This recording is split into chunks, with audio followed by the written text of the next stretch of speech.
Hello, today's story is called The Day the Crayons Quit by Oliver Jeffers, of course.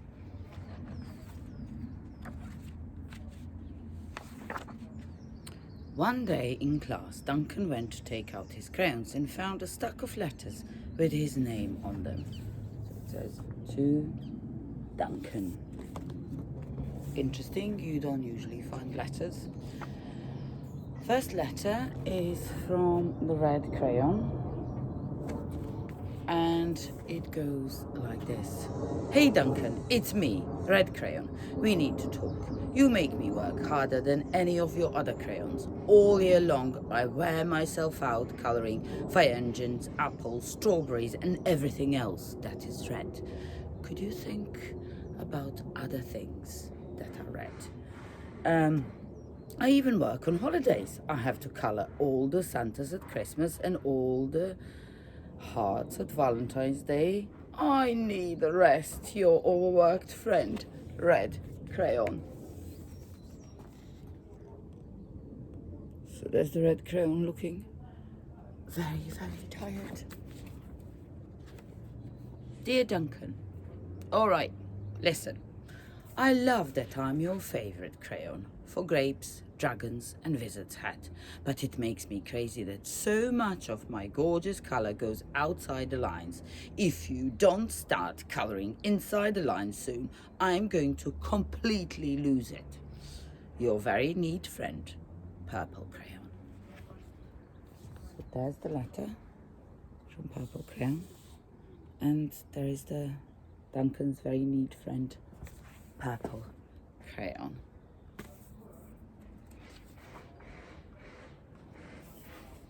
Dear Duncan, this is the crayon writing. He seems very fed up. I am tired of being called light brown or dark tan because I'm neither. I am beige and I'm proud. I'm also tired of being second place to Mr. Brown Crayon. It's not fair that Brown gets all the bears, ponies and puppies while the only thing I get are turkey dinners, if I'm lucky, and wheat. And let's be honest, when was the last time you saw a kid excited about colouring wheat? Your beige friend, Beige Crayon. So there he is with the wheat. Do you think he does have a point there? Is it exciting colouring wheat with the dark tan? Oh, sorry, beige. Duncan, grey crayon here. You are killing me. I know you love elephants and I know that elephants are grey, but this is a lot of space to colour all by myself. And don't even get me started on your rhinos, hippos and humpback whales. You know how tired I am after handling one of those things. Such big animals. Baby penguins are grey, you know. So are very tiny rocks, pebbles. How about one of those once in a while to give me a break? Could you think of another thing that is grey and possibly not the size of an elephant?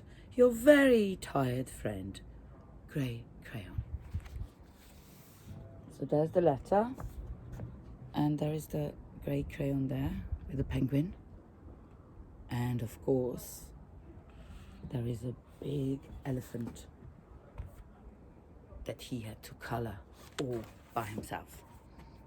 And some rhinos. Dear Duncan, you're colour with me, but why? Most of the time I'm the same colour as the page you are using me on. White. If I don't have a black outline, you wouldn't even know I was there. I'm not even in the rainbow. I'm only used to colour snow or to fill in the empty space between other things. And it leaves me feeling, oh well, rather empty. We need to talk. Your empty friend, right? White crayon. So there's the letter from the white crayon, and it's written on the black, as you could see. And here, there it is, the white crayon there. And this drawing here is absolutely brilliant. It's called The White Cat in the Snow by Duncan. Sorry, I keep poking my head in, and it's very noisy behind me, but people love to do some building work. Hey Duncan, I hate being used to draw the outline of things. Things are colored in by other colors, all of which think they're brighter than me. It's not fair when you use me to draw a nice beach ball and then fill in the colors of the ball with all the other crayons. How about a black beach ball sometimes? Is that too much to ask? Your friend, Black Crayon. So there is the black crayon, hoping that Duncan might do the black beach ball or possibly a black rainbow. What do you think?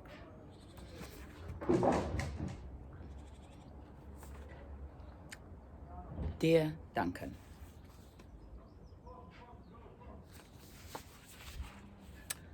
as Green Crayon, I'm writing for two reasons. One is to say that I like my work, loads of crocodiles, trees, dinosaurs and frogs. I have no problem and wish to congratulate you on a very successful colouring things green career so far. The second reason I write is for my friends, Yellow Crayon and Orange Crayon, who are no longer speaking to each other. Both crayons feel they should be the colour of the sun. Please settle this soon, because they're driving the rest of us crazy. Your happy friend, Green Crayon. Oh. Why is this letter different? Think about it. Dear Duncan, oh, here comes the Yellow Crayon. Let's see what he has to say. Do you remember why is he unhappy? Even the Green Crayon decided to write about it, to mention to Duncan. Dear Duncan, Yellow Crayon here. I need you to tell Orange Crayon that I am the colour of the sun. I would tell him, but we are no longer speaking, and I can prove I am the colour of the sun too. Last Tuesday you used me to colour in the sun in your Happy Farm colouring book. In case you've forgotten, it's on the page 7. You can't miss me. I am shining down brilliantly on a field of yellow corn, your pal, and the true colour of the sun, Yellow Crayon.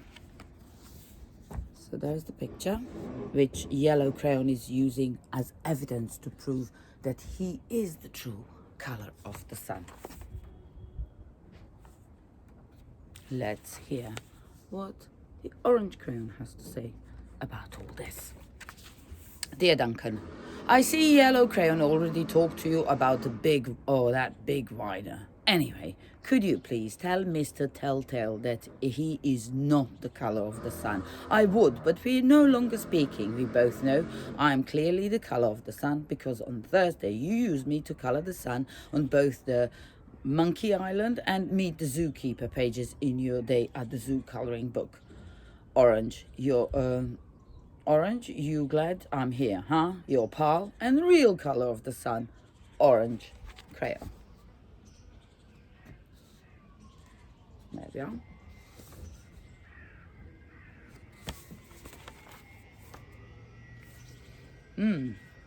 Dear Duncan, what a beautiful colour.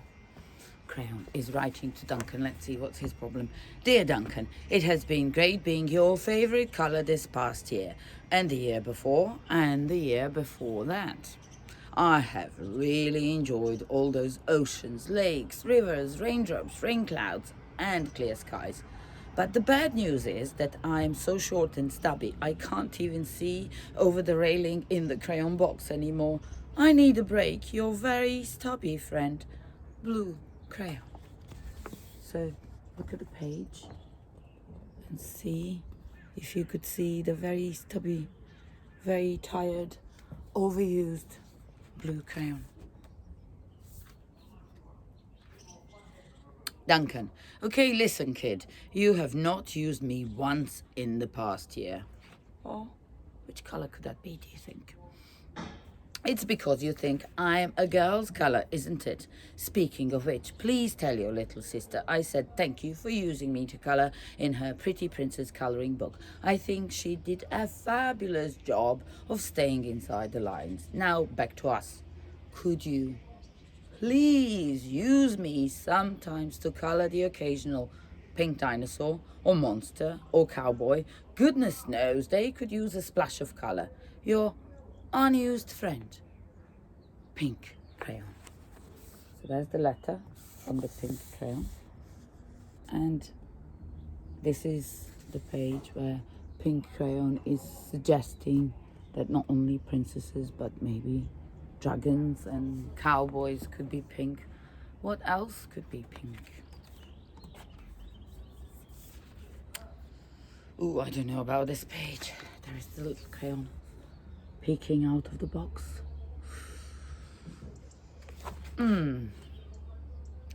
Hey Duncan, it's me, Peach Crayon. Why did you peel off my paper wrapping? I am naked and too embarrassed to leave the crayon box. I don't even have any underwear. How would you like to go to school naked? I need some clothes. Please help me, your naked friend, Peach Crayon.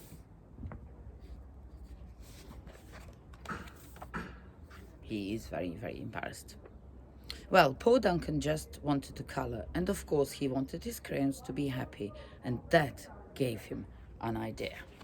So these are all the letters that Duncan received, and there is more shouting in the background, but never mind.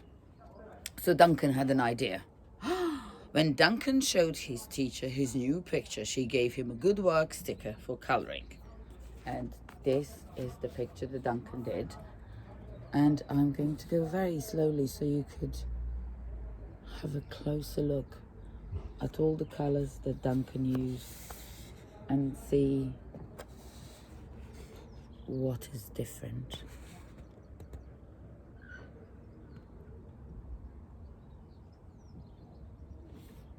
So that is the amazing picture that Duncan did. And she gave him a gold star for creativity.